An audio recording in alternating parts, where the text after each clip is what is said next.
Hey guys, thanks for coming by. Today I want to share with you a guide for boosting in Zul'Farrak. For Paladins, there's always been a hole in the 35 to 45 level range for boosting since we cannot efficiently do Marathon. My friend Spacious94 discovered a kill spot in the ZF graveyard that made farming ZF a possibility. His original video will be in the description. His idea inspired me to start 3 crafting ways to avoid the hex from the Shadow Hunters and dealing with the healing totems from the Witch Doctors in a spot that is an experience range of the entrance of the dungeon to make this a viable boost.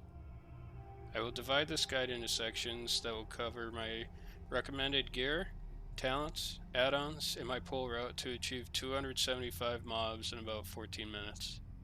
You can fast forward to different sections using the timestamps in the description. For recommended gear, we have to have a solution to the Hex problem from the Shadow Hunters. Hex is a binary nature spell, so to deal with it, we will wear readily available nature resist pieces that you may already have for tanking Hydros and Serpent Shrine Cavern. There's the Wild Guard Helm, which has 50 nature resist and can be enchanted with an additional 20 nature resist. There's the Wild Guard Breastplate and the Wild Guard Leggings, which both have 60 nature resist and can both get a nature resist armor kit. Additionally, there is the Pendant of Withering with 30 nature resist and the Natural Ward with 35 nature resist. To cap your resistance and lower the chance of hex landing to 2.5%, you will need 230 resistance. I personally only run 168 with the chest, leggings, and ring.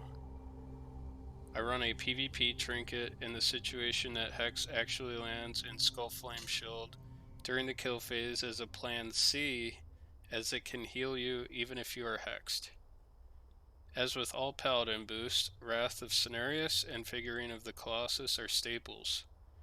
Wrath of Cenarius can proc off each target the first tick of consecration hits, and will give you 132 spell power almost permanently during your kill phase. And Figurine of the Colossus will heal you for 120 each time you block for 20 seconds. Finally, I use Force Reactive Disc during the pull so I can pull neutral mobs with its AoE without dismounting. For the Zul'Farrak boost, these are the talents I recommend and use myself. It comes at no surprise that the standard Stratholme spec is used here. I got all of the defensive options in the protection tree all the way down to Reckoning, Blessing of Sanctuary, and one-handed specialization. In Retribution, you want to get Sanctity Aura and Vengeance as big damage multipliers for your consecration. It is also worth noting that you can instantly stack your Vengeance to full by letting Force Reactive Disc pulse once or twice, as its crits count for stacking Vengeance.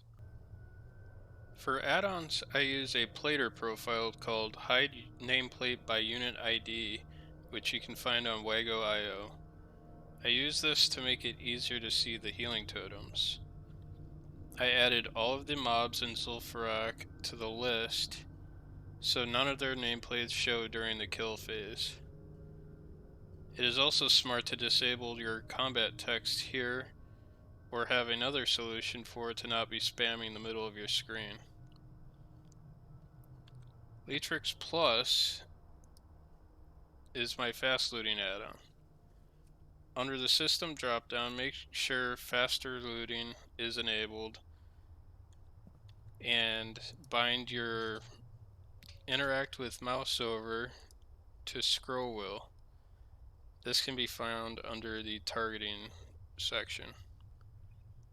For weak auras, I use follow me when boosting.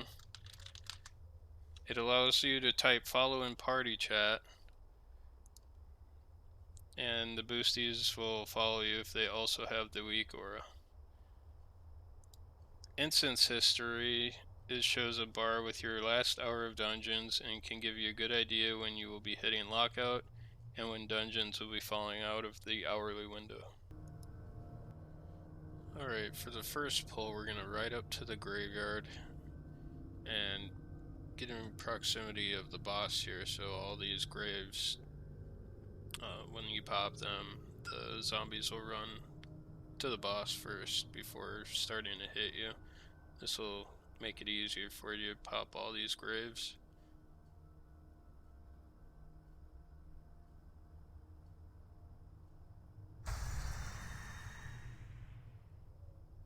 So we're going around, we're going to pop every single one of these graves, try to loot them as well.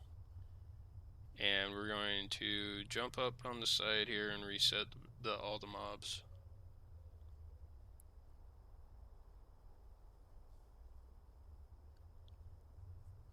I'm going to equip my force reactive disc, so when I block during the pull, it will tag all these neutral mobs and everything around. I'm going to re-aggro all these zombies and start the pull. There's a side room here, there's a few mobs in there you can grab.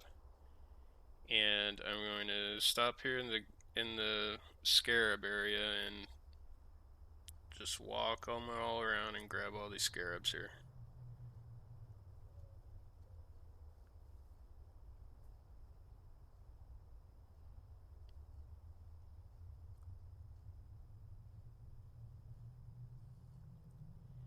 There's a troll up on the hill here, and I'm going to walk around and grab the basilisk and the other troll over here.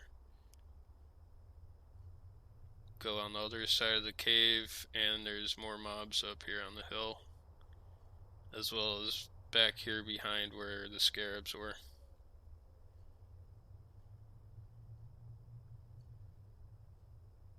I'm going to wait for them to catch up a little bit before I jump over the wall and continue with the pull.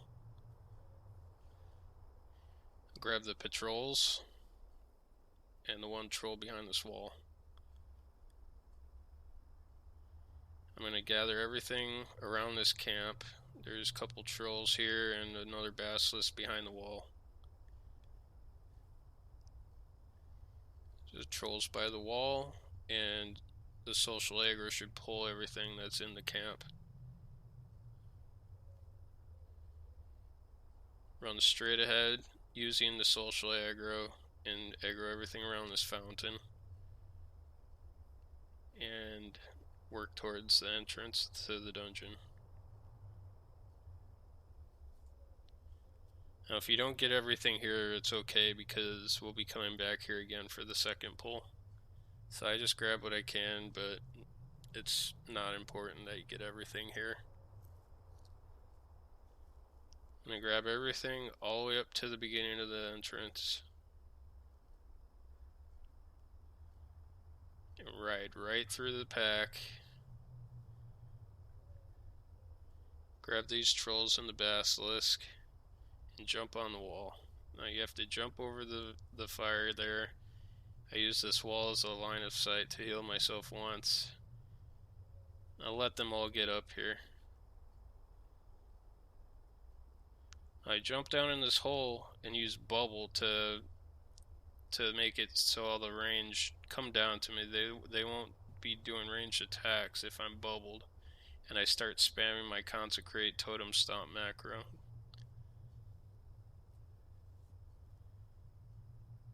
As you can see, Plater hides all these troll plates, so it's very easy for me to see where the healing totems are.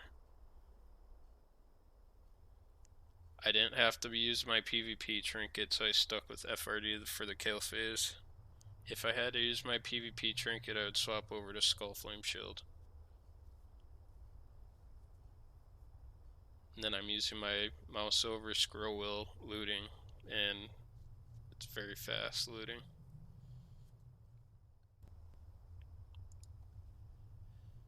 Alright, for pull 2, we're going to ride all the way back to the graveyard, picking up anything we may have missed on the way, and we continue on the west side of Zul'Farrak. I'm going to aggro the center here and then go back around the outside using social aggro to pull. Pull the outside of this camp here, ride straight through to the troll at the stairs, continue around using social aggro.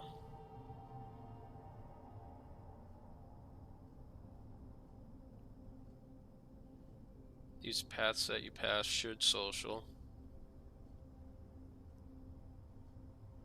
I'm going to take a left here and pull the 4-pack that's kind of off out of the way there, so I get them first. Head back the other way, and I grab the 2 basilisks on the hill, and then the far troll pack, and then another basilisk on this other hill.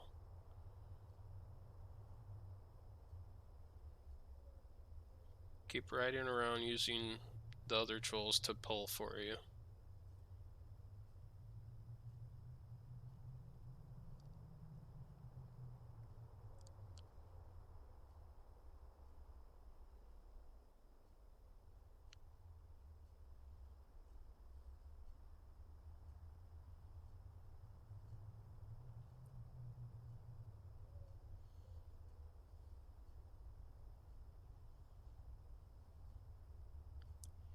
When you go behind this wall, there's some mobs back here, but I've noticed as I go towards this very far one, they evade sometimes, so it might be worth skipping that one and just getting the rest of these.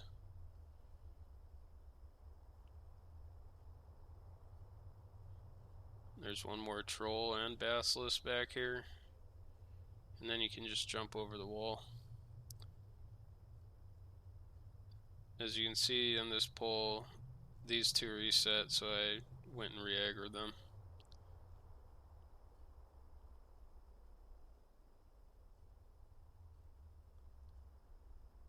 Now we're to the fountain where we intersect with pull number 1. Now there might be some leftover mobs here that you didn't aggro the first time, and this is where you'll pick those up. Just don't ride too far ahead.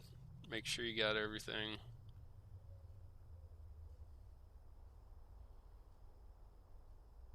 I'm just picking up the stragglers now.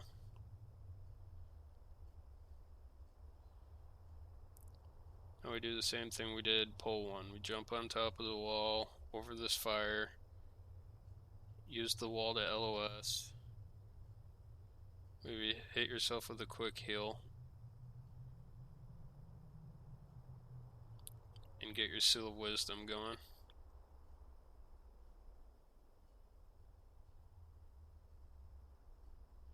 Maybe don't be a noob and use Crusader Aura like I am. Doesn't really matter though, these are low level mobs, but still.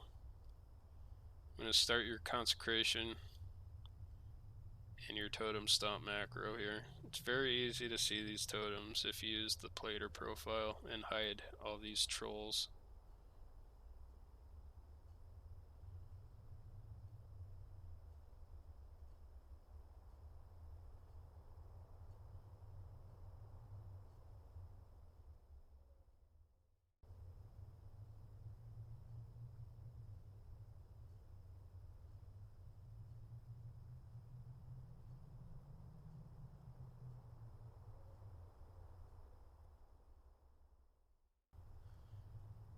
And that's that. That's 275 mobs in about 14 minutes.